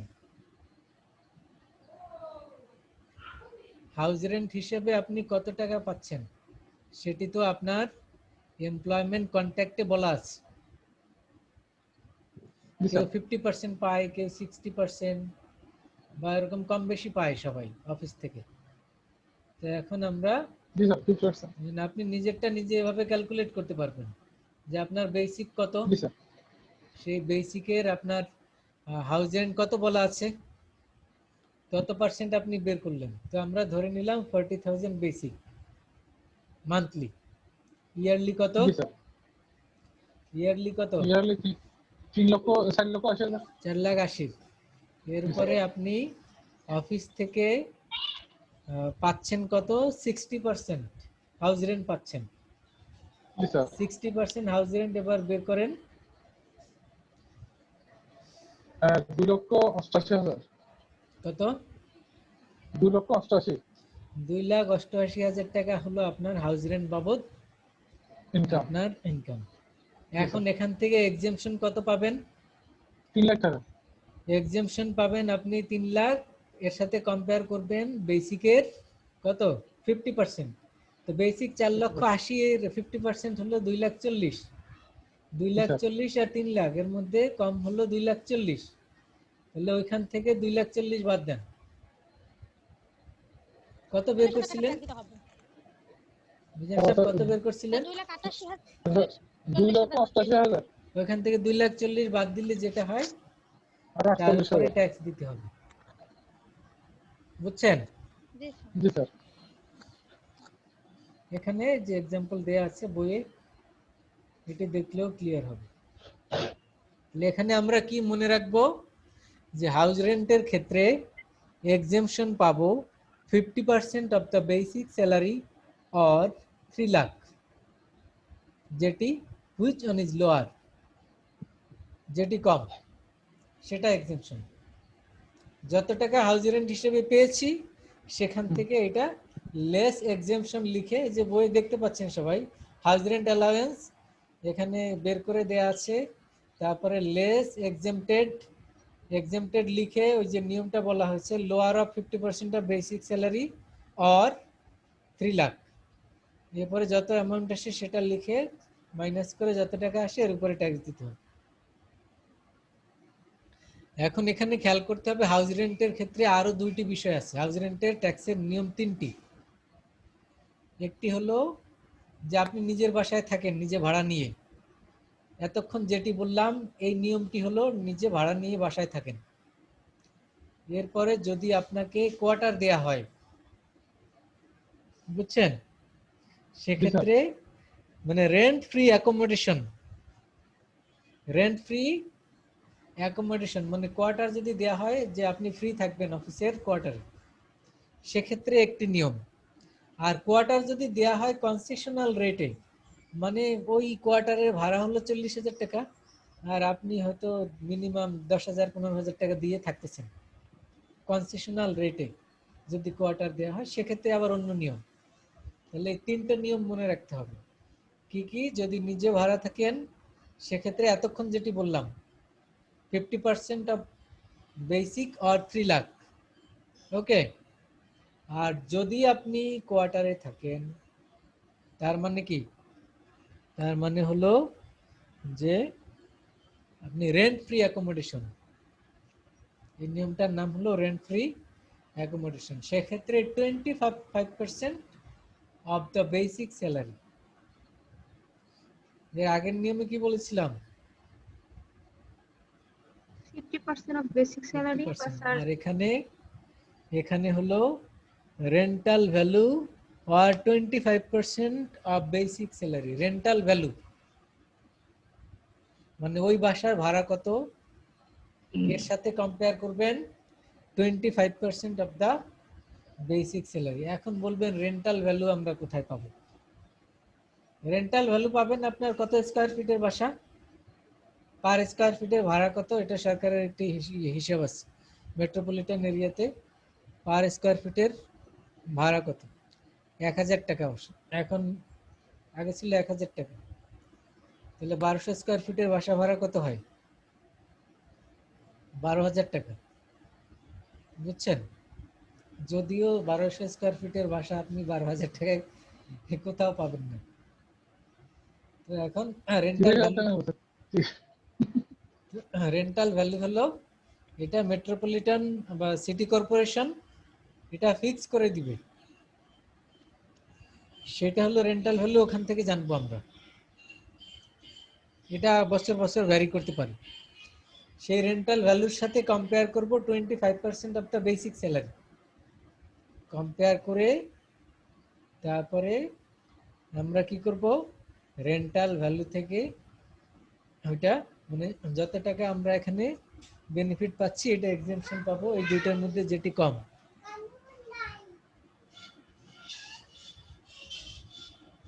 এক্সাম্পল দেখি ক্লিয়ার হবে আমাদের। জি স্যার। বইয়ের এক্সাম্পলটা দেখুন। Mister X is paid, mister X is paid monthly 20,000 as basic, and he has also been provided with a rent-free accommodation which has an annual rental value 1,20,000। Rental ভ্যালুটা এখানে বলে দিছি। তাহলে এখন কি করব আমরা,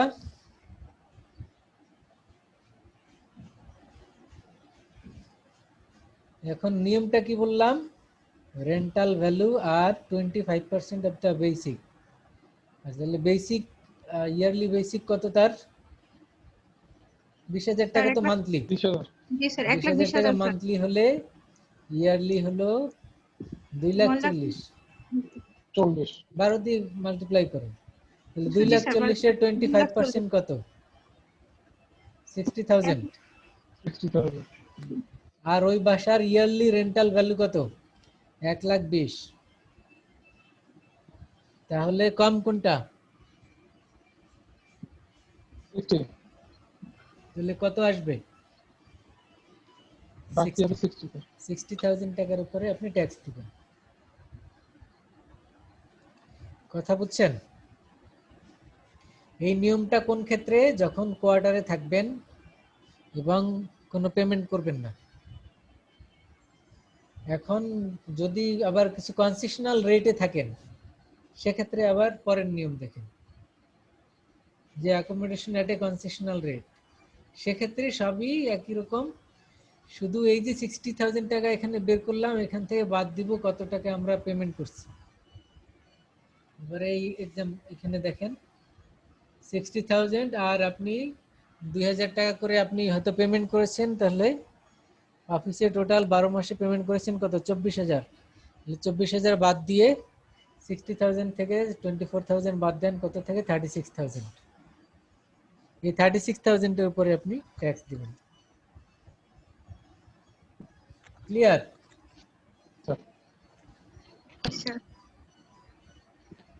আচ্ছা, তাহলে একটি এক্সাম্পল লিখেন, আমি বলছি সবাই লিখেন।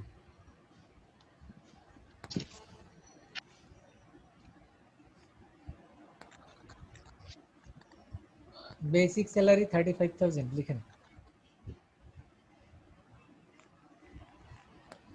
35,000 sir. 35,000 basic salary per month. Sir এবং সে কোয়ার্টারে থাকে কনসেশনাল রেটে, এবং সেই কোয়ার্টারের ভাড়া হলো পার মান্থ। আপনি লিখেন হাউস, এটাকে বলবেন রেন্টাল ভ্যালু, লিখেন রেন্টাল ভ্যালু 40,000 পার মান্থ। আর যেহেতু কনসেশন রেটে দিচ্ছে সে, তাহলে এখানে লিখেন রেন্ট পেইড 15,000 পার মান্থ।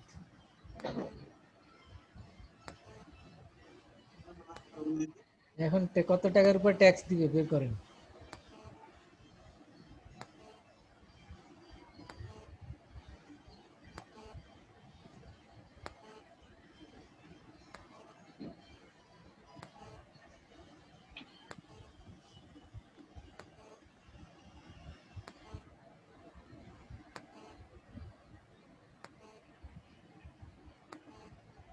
সবাই শুনেছেন তো? জি স্যার স্যার। আবার জি স্যার। ওকে, তাহলে বের করেন। এখানে যেটা দেখতে পাচ্ছেন, এখানে ওইভাবে দেখে দেখে লিখেন, ফরম্যাট তো দেয়া আছে, ওই ফরম্যাট দেখে দেখে এইভাবে বসান, এইভাবে লিখেন।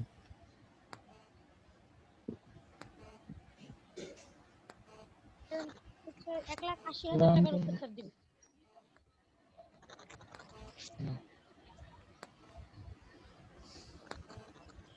স্যার রেন্টাল ভ্যালু হচ্ছে 3,60,000, আর তার হচ্ছে ইয়ারলি ইনকাম যেটা বেসিক স্যালারির উপরে 1,80,000। তাহলে স্যার যেটা লোয়ার, যেমন 1,80,000, এটার উপরে সে ট্যাক্স দিবে স্যার। I think so. আপনার তো কথা শুরুর দিকে শোনা যায়নি, আর একজন বলেন। স্যার রেন্টাল ভ্যালু হচ্ছে স্যার 3,60,000 টাকা বাৎসরিক, আর তার রেন্টাল ভ্যালু, বেসিক ইনকামের উপরে রেন্টাল ভ্যালু কত? রেন্টাল ভ্যালু 40,000 বলছিলাম না স্যার পার মান্থ? 3,60,000 টাকা। হ্যাঁ 30,000 বলছিলেন স্যার। না না 40,000 বলছি, আমি তো বুঝতেছি না। 4,80,000 হবার কথা। 40 বলছি তো। জি স্যার। তো 4,80,000।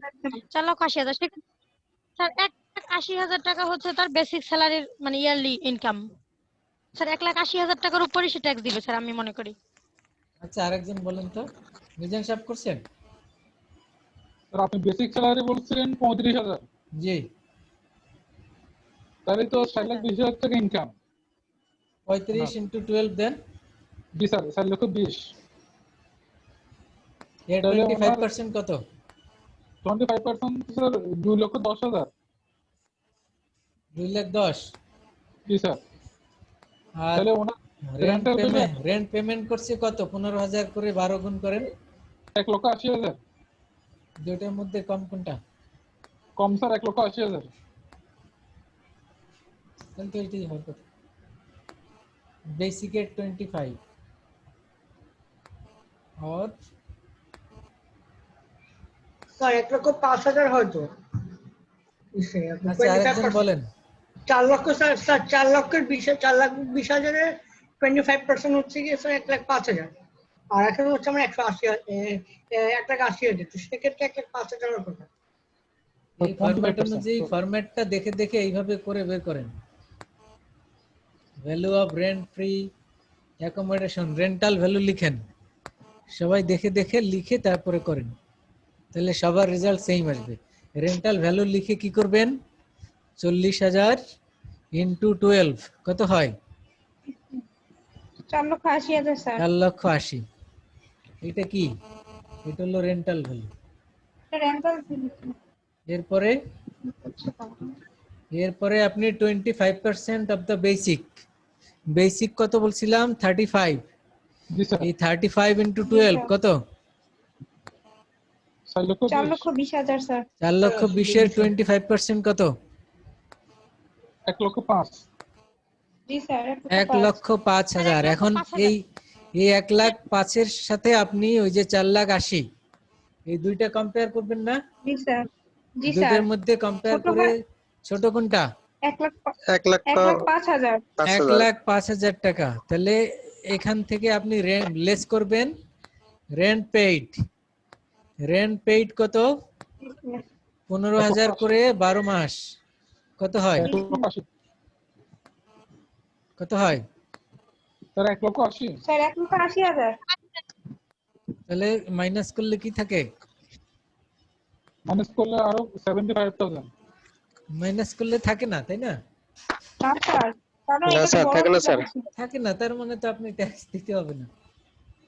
সেটাই তো স্যার আমিও বলতেছি, কিন্তু ওনারা তো বারবার বলতেছে 1,80,000 স্যার, আমি আবার যুক্তি গুণবাক করতে আছি, আমার কিছুই মিলতেছে না। কারণ এই 1,80,000 এটা যদি আপনার 1,05,000 কম হইতো, মাইনাস করে সেই অ্যামাউন্টের উপরে ট্যাক্স দিতাম। এটা তো বেশি জি হয়ে স্যার, গেছে। আমার লেখি তো 1,80,000 হচ্ছে, আমার তো এটা বাদ দিতে হচ্ছে, আমার তো এত নাই যে আমি বাদ দিব এত। এবার বুঝছেন? জি স্যার। জি স্যার।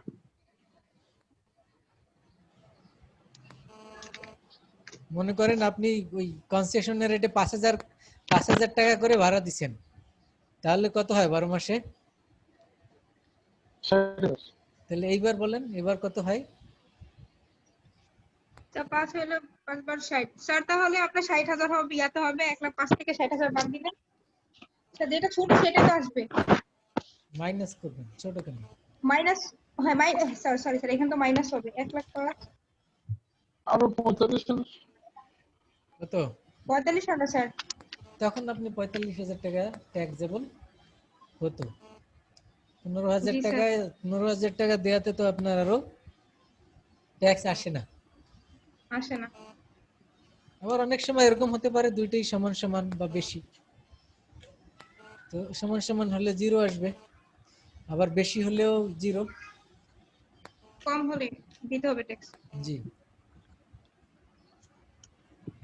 আবার বেশি হলে আবার রেজাল্টে আবার মাইনাস নেগেটিভ লিখেন না, তাহলে কিন্তু ভুল হবে, বুঝছেন? বেশি হলে যদি আপনার আনসারে আবার মাইনাস দিয়ে মাইনাস ফিগার লিখেন, তাহলে তাহলে কিন্তু ভুল। ভুল হবে। স্যার বেশি হলেও মাইনাস ফিগার দিতে হবে, মানে মাইনাস ফিগার হলে জিরো দিতে হবে। বেশি হলেও জিরো, জিরো হলেও জিরো। 0 হলেও 0 স্যার। জি স্যার। তাহলে আমরা হাউস রেন্টের নিয়ম কয়টা জানলাম? 3টা। এবারে বলেন 1 নম্বরে বাসা ভাড়া নিয়ে থাকলে নিয়মটা বলেন তো একজন। এক্সেম্পশন কত? স্যার নিজের বাসায় থাকলে আপনার 50% অফ বেসিক স্যালারি অথবা 3 লক্ষ যেটা কম। জি, ফাইন। আর যদি আপনি কোয়ার্টারে থাকেন, যদি কোনো পেমেন্ট না করতে হয় সেক্ষেত্রে স্যার এখানেও আপনার রেন্ট ফ্রি, এটাকে বলে রেন্ট ফ্রি অ্যাকোমোডেশন। জি, সেক্ষেত্রে নিয়ম যেটা বলেন। হবে রেন্ট ফ্রি অ্যাকোমোডেশনের ক্ষেত্রে যেটা স্যার রেন্ট ফ্রি অ্যাকোমোডেশনের ক্ষেত্রে হবে হচ্ছে টোটাল যে রেন্টটা আছে সেটা থেকে 25% বেসিক স্যালারি বাদ দিয়ে যেটা থাকবে সেটার উপরে রেন্ট দিতে হবে। রেন্ট ফ্রি অ্যাকোমোডেশনে আমাদের একটি বিষয় জানতে হবে, রেন্টাল ভ্যালু। জি স্যার। জি, রেন্টাল ভ্যালু থেকে 25% বেসিক স্যালারি বাদ দিলে যেটা লোয়ার হয়, যদি লোয়ার হয় যে আরো থাকে তাহলে সেটার উপরে আমরা ট্যাক্সটা পে করব। দুইটার মধ্যে যেটা কম এতটুকুই। ওইটা নিব। জি স্যার, লাস্ট লেস করব, রেন্ট এমপ্লয়ি রেন্ট পেড দিতে না, হবে। লেস করার বিষয় তো নাই। লেস করার বিষয় তো কনসেশন রেটে যদি আপনি হাউস রেন্ট জি স্যার। পেমেন্ট করেন, 3 হ্যাঁ নাম্বার হ্যাঁ। নিয়ম। জি স্যার, 3 3 নম্বর নাম্বার নিয়মে হলো লেস করার বিষয় আছে, নিয়োগ করার বিষয়। জি স্যার। এটা মনে রাখতে হবে। কনসেশন রেটে যদি পেমেন্ট করেন তখন আবার সেই পেমেন্টটা মাইনাস করবেন। এটা তো আমরা ম্যাথ করার সময় রেন্টাল ভ্যালু এভাবে দেয়া থাকে, আমরা বের করতে পারি। আর প্র্যাকটিক্যালি যখন আপনি পেমেন্ট করবেন তখন কি করবেন? রেন্টাল ভ্যালু কোথায় পাবেন? রেন্টাল ভ্যালু আপনার এভাবে বেসিক স্যালারি কনসেশন রেট যেটা সেটার উপরই তো রেন্টাল ভ্যালু বের করতে হবে না স্যার? রেন্টাল ভ্যালু মানে তো বাসা ভাড়া কত, আপনি কোয়ার্টারে থাকেন, কোয়ার্টারে ভাড়া কত? স্যার ওই যে স্কোয়ারের ফিট কি যেন বললেন স্যার? সেক্ষেত্রে ওই যে কত স্কয়ার ফিট কোন এলাকা, জি স্যার। হ্যাঁ স্যার, এবং এটাই। সরকারি সেই রেট কত, জি স্যার। সেভাবে হিসেব করতে হবে, বুঝছেন? স্যার এই ক্ষেত্রে স্যার যারা গভর্নমেন্ট এমপ্লয়ি, যারা সরকারি কোয়ার্টারে থাকে, তারা কি স্যার ওবিসি তো নির্ধারণ করে দেবো যে তাদের ফ্লাইটের রেট কত নাকি জি স্যার? এটা স্যার তাদের যারা অফিস থেকে গভর্নমেন্ট তো, এমপ্লয়ি কি বলছিলেন? যারা গভর্নমেন্ট এমপ্লয়ি সরকারি কোয়ার্টারে থাকে তাদের কোয়ার্টারের রেন্ট কত, এটা তো অফিস থেকেই তো স্যার নির্ধারণ করে দেবে না নাকি নিজেরা করবে? জি অফিস থেকেই করে দিব। অফিস থেকে। আর গভর্নমেন্টের তো একটা থাকেই এমনিতে।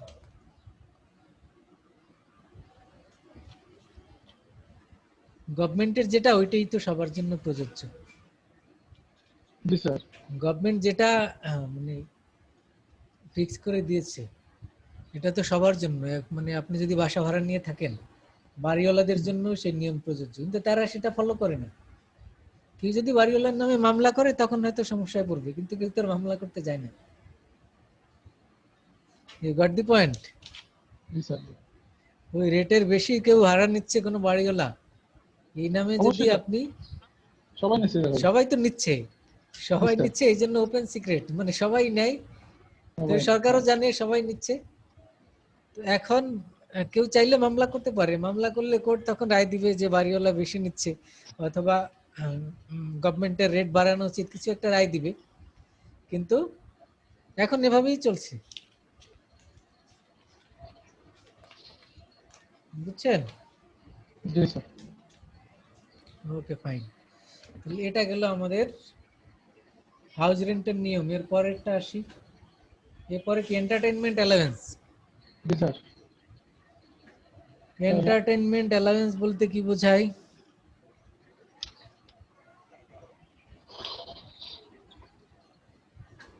এই যে স্যার আমাদেরকে নাস্তা বানিয়ে করার জন্য যে টাকা পয়সা দেয়, লাঞ্চ এসে। এন্টারটেইনিং দ্য কাস্টমার্স আর ক্লায়েন্টেবল অফ দ্য এমপ্লয়ার, সেটা এখানে কোনো এক্সেমশন নাই, যত টাকা দিবে পুরোটাই মাফ। ট্যাক্সেবল। মনে করেন আপনার জন্য প্রতিদিনের নাস্তার বরাদ্দ হলো 50 টাকা, তো তাহলে মান্থলি কত আসে বলেন? স্যার 50 টাকা প্রতিদিন এন্টারটেইনমেন্ট অ্যালাউয়েন্স, মানে নাস্তা করার বাবদ অফিস থেকে 50 টাকা দেয় আপনাকে, তাহলে 500 মান্থলি টাকা কত হয়? পুরোটাই হচ্ছে ট্যাক্স। এবং ইয়ারলি যত আসে পুরোটাই ট্যাক্সেবল, এখানে কোনো এক্সেমশন নাই। এরপরে কনভেন্স। কনভেন্সের ক্ষেত্রে নিয়ম হলো এক্সেমশন পাবেন 30,000 পর্যন্ত, আপ টু 30,000।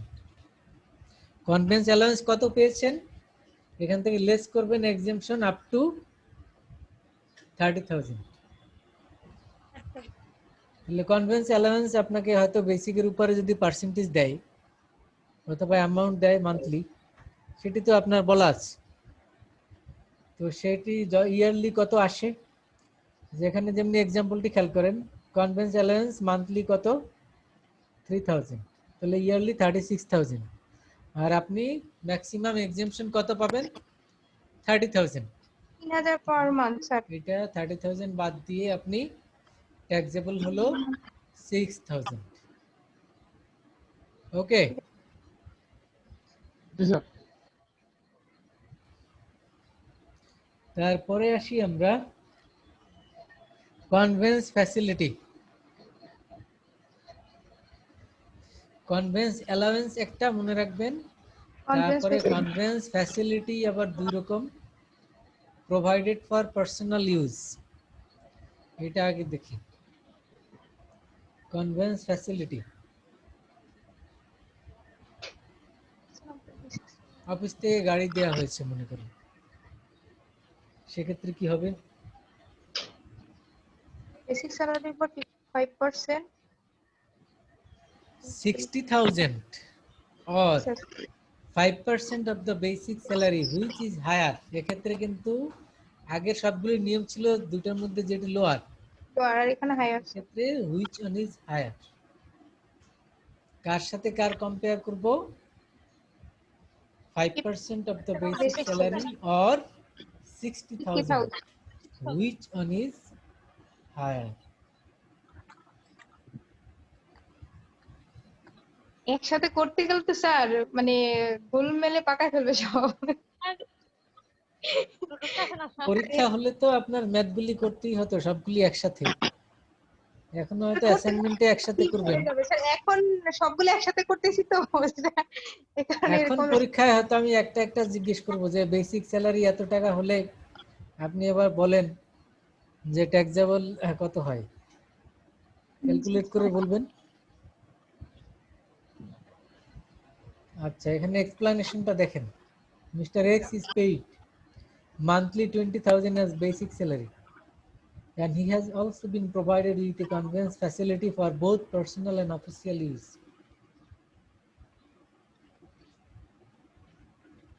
আচ্ছা, তারপরে 5% of the basic salary 60 or 60,000, এই দুইটার মধ্যে এটা কিভাবে ক্যালকুলেট করব?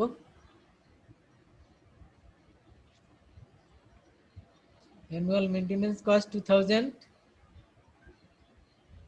মনে করো গাড়ি দিলে তো আবার গাড়ির মেইনটেনেন্স কস্ট থাকে না, এটা কে বিয়ার করবে? অফিস বিয়ার করবে না যাকে দেয়া হলো সে বিয়ার করবে, সেটা একটি বিষয়। স্যার এখানে যাকে বলা দেওয়া হলো হবে তো অফিস থেকে দেওয়া হলে তো অফিসের থেকেই বের অফিসই বিয়ার করবে, যেহেতু অফিস থেকে দিচ্ছে। Maintenance cost 2000 has borne by the employer, so the amount added with the salary will be, কত হবে? 20,000 টাকা মান্থলি বেসিক হলে ইয়ারলি কত? 2,40,000 স্যার। 2,40,000 এর 5% কত? 5% এখানে লেখা আছে স্যার 12,000। 12,000। এর সাথে কম্পেয়ার করব 60,000, যেটা হায়ার সেটা। তাহলে হায়ার 60,000, এই স্যার 60,000 টাকা ট্যাক্সেবল, এর উপরে ট্যাক্স দিতে হবে। পরেরটা দেখেন, explanation 2. Mr. X is paid monthly 20,000 as basic salary, and he is also being provided with a conveyance facility for only for official use, so nothing will be added with salary. কথা বুঝছেন? Personal ইউজের জন্য যদি না দেয়, শুধু অফিসের use করবেন, তাইলে আবার nothing will be added with salary, তাহলে ট্যাক্সেবলের মধ্যে আসবে না।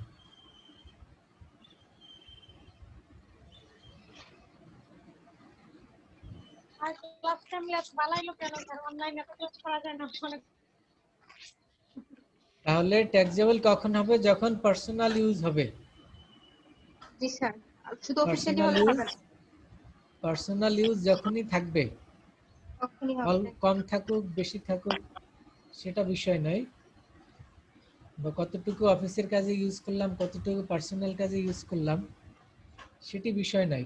যখনই আপনি পার্সোনাল ইউজ করতে পারবেন, তখনই এটি ট্যাক্সেবলের মধ্যে আসবে। আর শুধু অফিসের জন্য হলে, মনে করেন অফিস থেকে গাড়ি পাঠিয়ে দিয়েছে, আপনাকে নিয়ে গেল, আবার ছুটি হলো অফিস, আবার বাসায় দিয়ে গেল অফিসের গাড়িতে, গাড়িটা আপনার গ্যারেজেই থাকলো বা অফিসে যেখানেই থাকুক, শুধু এই দুইবার ইউজ করেন, পার্সোনালি ইউজ করার সুযোগ নাই, সেক্ষেত্রে এটা ট্যাক্সেবলের মধ্যে আসবে না। আর যদি হয় আপনাকে দিয়ে দিল, আপনাকে সকালে আপনাকে অফিসে দিয়ে আসলো, এরপর গাড়ি আপনার বাচ্চাকে অফিস স্কুলে নিয়ে গেল, আপনার ওয়াইফ আবার শপিংয়ে গেল, তারপরে বিকেলবেলা আবার বেড়াতে গেল, তো এই যে পার্সোনাল ইউজ করে রেগুলার, আবার সন্ধ্যাবেলায় আপনাকে আবার নিয়ে আসলো, তার মানে অফিস এবং পার্সোনাল, সেক্ষেত্রে ট্যাক্সের আওতায় আসবে। ওকে, স্যার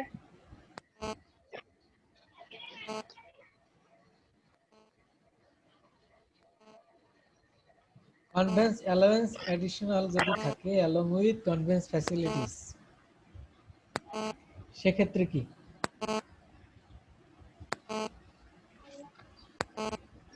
বুঝলাম না। কনভেন্স অ্যালাউন্স দেওয়া হয়েছে ফ্যাসিলিটির সাথে। প্রথম রুলসটা আমরা কি পড়েছিলাম? কনভেন্স রিলেটেড, কনভেন্স অ্যালাউন্স, তারপরে পড়েছি কনভেন্স ফ্যাসিলিটিস। 3 নাম্বার হলো additional convince allowance along with convince facilities, মানে ফ্যাসিলিটিস মানে গাড়িও দিল, সাথে আবার কনভেন্স অ্যালাউন্সও দিল, জি স্যার। সেক্ষেত্রে কোনো এক্সেমশন নাই। মানে পুরোটাই ট্যাক্সের আওতায় আসবে।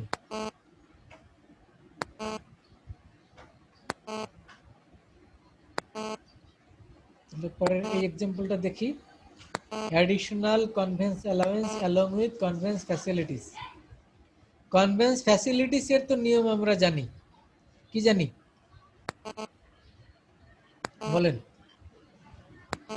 60,000 or 5% of basic whichever is higher.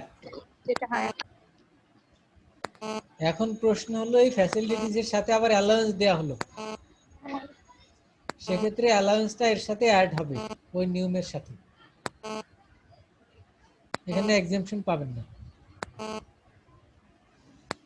তাহলে আমরা এক্সাম্পলটা দেখি, যেটি এখানে দেখা যাচ্ছে। Mister x is paid monthly 20,000 as basic salary and he has also been provided with a conveyance facility for both personal and official use. Personal ইউজের কথা আছে এখানে, তাহলে কি ট্যাক্সের আওতায় আসবে কি আসবে না? আসবে। আসবে। In addition to this, he is also given 500 monthly as conveyance allowance. তার মানে এই ফ্যাসিলিটিস এর বাইরেও আপনাকে অ্যালাউন্স দেয়া হচ্ছে মান্থলি 500। অ্যানুয়াল মেইনটেনেন্স 3000 টাকা was borne by the employer. এই খরচটা এমপ্লয়ার বিয়ার করে। তো আমরা আগে বলেছিলাম যে মেইনটেনেন্সের এটা আমাদের এখানে ট্যাক্সের এখানে ইররিলেভেন্ট, এটা আমাদের দরকার নেই। সো দ্য অ্যামাউন্ট কিভাবে ক্যালকুলেট করব দেখেন। কনভেন্স ফ্যাসিলিটিস রুলসটা লিখলাম, higher of 60,000 or 5% of basic 20,000 into 12, 2,40,000 কত হয়? 12,000। বুঝছেন? স্যার এর মধ্যে বড় কোনটা? 12,000 আর 60,000? 60,000। জি স্যার। তাহলে 60,000 এর উপরে ট্যাক্স দিতে হবে। কেন দিতে হবে? কারণ পার্সোনাল ইউজ। তারপরে 500 টাকা করে যে আবার মান্থলি পাচ্ছে, তাহলে 12 মাসে কত আসলো? 6,000। তাহলে ওই 60 এর সাথে এই 6 অ্যাড হবে, টোটাল 66,000 ট্যাক্সেবল। তাহলে এবার একটু সামারি করি আমরা। কনভেন্সের ক্ষেত্রে নিয়ম কয়টা বলেন? টোটালি 4টা তো পেলাম। 3টা। চিন্তা করুন। কনভেন্স অ্যালাউন্স, অ্যালাউন্সের ক্ষেত্রে আমরা কি বলেছিলাম? ম্যাক্সিমাম এক্সেম্পশন 30,000, এটা হলো 1 নাম্বার। 2 নম্বরে বলেছি আমরা কনভেন্স ফ্যাসিলিটি, ফ্যাসিলিটির ক্ষেত্রে আমরা বলেছি 60,000 or 5% basic 5% of basic which one is higher. Sir, যেটা হয় তারপরে 3 নাম্বার নিয়ম বলেছি আমরা, কনভেন্স ফ্যাসিলিটিস এর সাথে যদি অ্যাডেড অ্যালাউন্স থাকে, সেক্ষেত্রে অ্যালাউন্সটা ওই ফ্যাসিলিটির নিয়মের সাথে অ্যালাউন্সটা অ্যাড করে দিতে হবে। ওকে, জি স্যার। একটু হোল্ড করেন 1 মিনিট।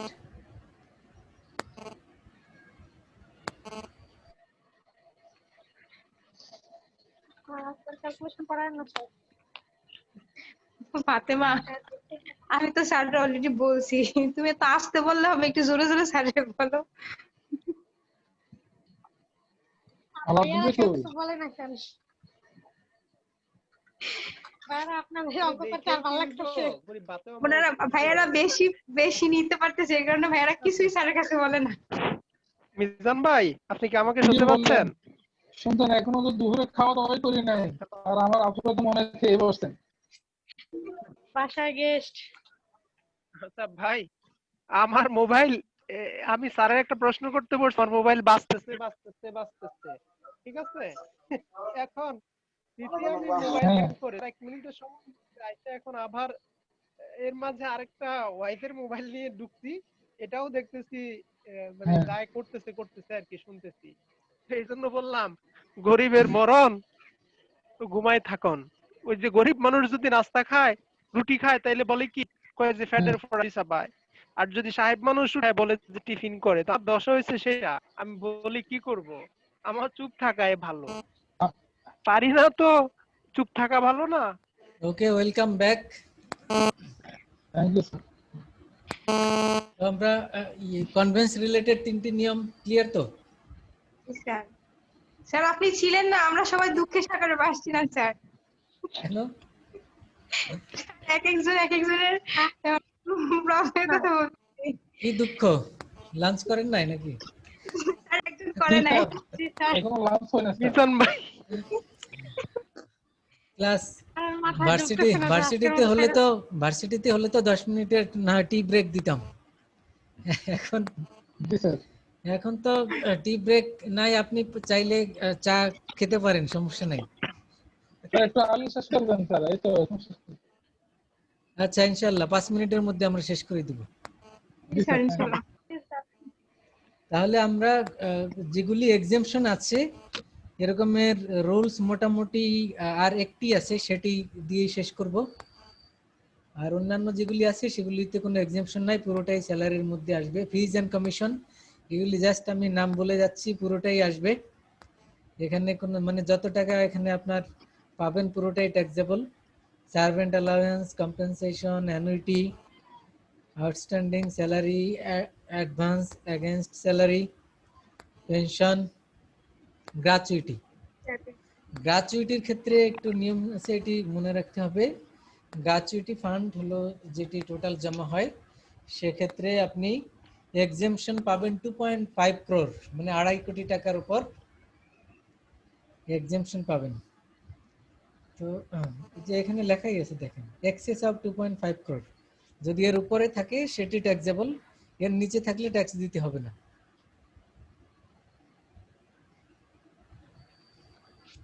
ওকে, জি স্যার। তো নরমালি তো এর কমই থাকে, এ কারণে এখানে আর ট্যাক্স দিতে হয় না। আরেকটি আছে important, employer contribution to recognized provident fund.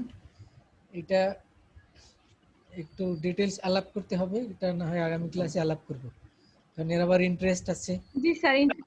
Provident ফান্ডের আরো একটু বিস্তারিত নিয়ম কানুন আছে, এখান থেকে যে ইন্টারেস্ট পাওয়া যায় তার উপরে ট্যাক্স কিভাবে ক্যালকুলেট করে। সো এটা পরে স্যার দেরি আলাপ করে করব। এগুলো সামনের ক্লাসে বইলা নেই স্যার, মনে থাকে নেই, তারপরে বাকিগুলো স্যার বলবো। তারপরে accumulated balance of unrecognized provident fund, wages, lunch, tiffin allowance, special professional allowance, overtime, leave encashment, এগুলি যা যা আছে সবগুলি হলো ফুললি ট্যাক্সেবল। শুধু আমরা ওই একটা বাকি থাকলো প্রভিডেন্ট ফান্ড। প্রভিডেন্ট ফান্ডের নিয়মটা পরে আলাপ করব। প্রভিডেন্ট ফান্ডের নিয়ম আপনারা অনেকেই জানেন যারা জব করেন, যে আপনার বেসিক থেকে একটি পার্সেন্টেজ কেটে রাখা হয় এবং employer is liable to make the same payment. যত টাকা আপনার থেকে কেটে রাখবে সে আবার সেম অ্যামাউন্ট সে আবার আপনাকে দিবে, এবং এটি একটি ফান্ডে জমা করা হয়, এবং সেই যেই ফান্ডে জমা হয় সেটি গভর্নমেন্ট রেকগনাইজড হতে হয়, এবং সেটি ইন্টারেস্ট সহ এই ফান্ড বাড়তে থাকে, এবং আপনি যখন জব লিভ করবেন তখন আপনাকে উইথ ইন্টারেস্ট টোটাল যত টাকা হলো সেই টাকাটা আপনাকে পেমেন্ট করা হবে। এটা হলো নিয়ম। তো এগুলিকে বলে আর পিএফ, রেকগনাইজড প্রভিডেন্ট ফান্ড। ওকে, ম্যাচুরিটির ব্যাপার থাকে না স্যার? জি ম্যাচুরিটির ব্যাপার থাকে না স্যার এখানে? এটা আপনার এমপ্লয়মেন্ট প্রভিডেন্ট কন্ট্রাক্টে ফান্ডটা থাকে অনেক ম্যাচুরিটির জায়গায়, যে এক ব্যাপার বছর কি 2 না স্যার? বছরের মধ্যে যদি আপনি জব ছেড়ে দেন সেক্ষেত্রে জি আপনার জি জি। শুধু আপনার পার্ট যতটুকু কেটে রাখা হয়েছে সেটি দেয়া হয়, এমপ্লয়ারের পার্ট দেয়া হয় না। এটা এক এক জায়গায় এক এক নিয়ম তাতে থাকে আলাদা, এক এক অর্গানাইজেশনের, যে কারো 1 বছর কারো 2 বছর, যে এর মধ্যে জব ছাড়লে আপনি এমপ্লয়ারের পার্ট পাবেন না, শুধু আপনারটা পাবেন এবং ইন্টারেস্ট পাবেন না। তো যত টাকা আপনার জমা হয়েছে সেই টাকাটা আপনি ফেরত পাবেন। প্রতিষ্ঠান ভেদে 1-2 বছর এরকম কেন, নাকি এটা 5 বছর 8 বছর 10 এরকম হয়? এটা তো এই রুলস এর মধ্যে ফিক্সড না, এটা অর্গানাইজেশন একটা নিয়ম করে দেয়। তো এখানে ফিক্সড নিয়ম হলো যে আপনি পাবেন যখন জব ছেড়ে দিবেন, সেটা এখানে রুলসে বলা আছে। কবে ছাড়বেন সেই ক্ষেত্রে হয়তো এক এক অর্গানাইজেশন এক এক নিয়ম বলে।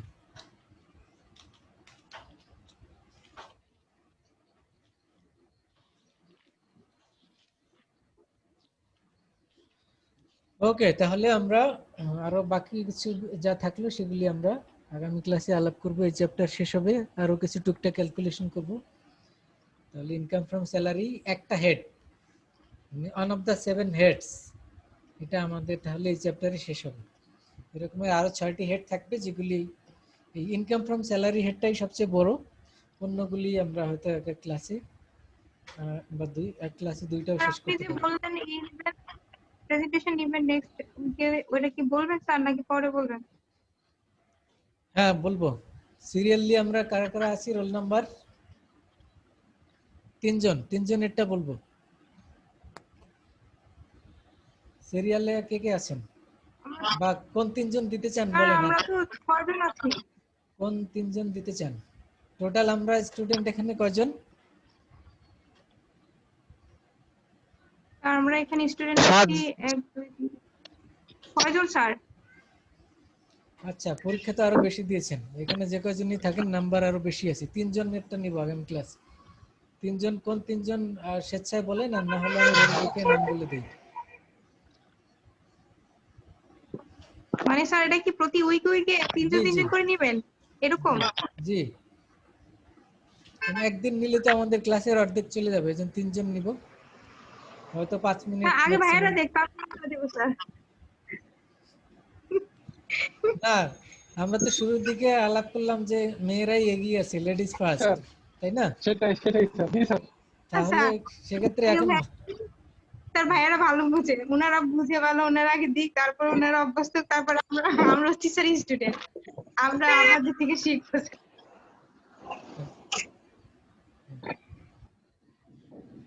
আচ্ছা, আগ্রহী কে কে বলেন, 3জনের নাম বলেন। স্যার আমাকে দিয়ে শুরু করেন স্যার, আমি তো সবসময় আচ্ছা, আমাকে দিয়ে শুরু করেন। মিজান সাহেব একজন, আর 2জন কে কে? আলাউদ্দিন সাহেব একজন। আর ওই যে সাজ্জাদ ভাই দিব স্যার। না আমি স্যার দেবো না স্যার, আমার স্যার একটু প্রবলেম আছে স্যার, আমি একটু বাইরে তো স্যার। আচ্ছা, ব্যস্ত ভাই। তো আর কে ফাতেমা দিবেন? তুমি কথা সাজ্জাদ সাহেব আছেন না? সাজ্জাদ সাজ্জাদ সাজ্জাদ আছেন? ভাই দিব, আছে স্যার মনে হয়। স্যার সাজ্জাদ আমি দিতাম স্যার, আমি তো স্যার বাইরে তো। এখন দিবেন না তো, আগামী ক্লাসে। ও আগামী ক্লাসে, এখন টপিক বলে দিব। ও স্যার আগামী ক্লাসে দিব স্যার আমি। হ্যাঁ দেন হ্যাঁ, স্যার আল্লাহ হাফেজ, জি স্যার। হ্যাঁ স্যার দেবো স্যার, আমি স্যার মিজান। ঠিক আছে। ঠিক আছে স্যার, আরেকজন দরকার, আরেকজনকে। আলাউদ্দিন ভাই স্যার দিয়ে দেন স্যার।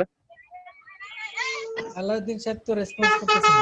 স্যার আপনি তো বলছেন স্যার, আমি তো রাজি, আর ও নারাজের আচ্ছা, কিছু রাজি, নাই। ওকে ফাইন, তাহলে এই পরীক্ষা তো 3জন। পরীক্ষা তো আমার দিতেই হবে স্যার। জি জি, এই 3জন। এখন টপিক বলে দেই। মিজান সাহেব আপনি পারকুইজিট নিয়ে বলবেন। জি স্যার। স্যালারির মধ্যে পারকুইজিট, পারকুইজিট ছোট হয়ে যায়। আপনি ওই যে definition of salary related terms, perquisite, profit in lieu of salary, employee employer wages, এই যে কয়েকটা ডেফিনেশন শিখলাম না আমরা, জি স্যার। এইগুলি সম্পর্কে বলবেন। আচ্ছা স্যার, নিশ্চয়। ওকে, আর নুরুল ইসলাম, নুরুল ইসলাম শুনতে পাচ্ছেন? জি স্যার শুনতে পাচ্ছি স্যার। আপনি স্যালারি নিয়ে বলবেন, ডেফিনেশন অফ স্যালারি অ্যান্ড এই স্যালারির মধ্যে কি কি হেড আছে, 7টি হেড বলবেন। জি স্যার। 7 হেড গুলি কি কি এগুলি একটু জি বলবেন। স্যার, জি স্যার। ওকে এবং স্যার। 7 হেডের 1 নাম্বার হেড হলো ইনকাম ফ্রম স্যালারি। এই জি স্যালারির স্যার। মধ্যে কোন কোন বিষয় এ বি সি ডি ই এগুলি বলবেন। ওকে স্যার, ঠিক আছে স্যার। Okay fine. আর এরপরে আলাউদ্দিন সাহেব,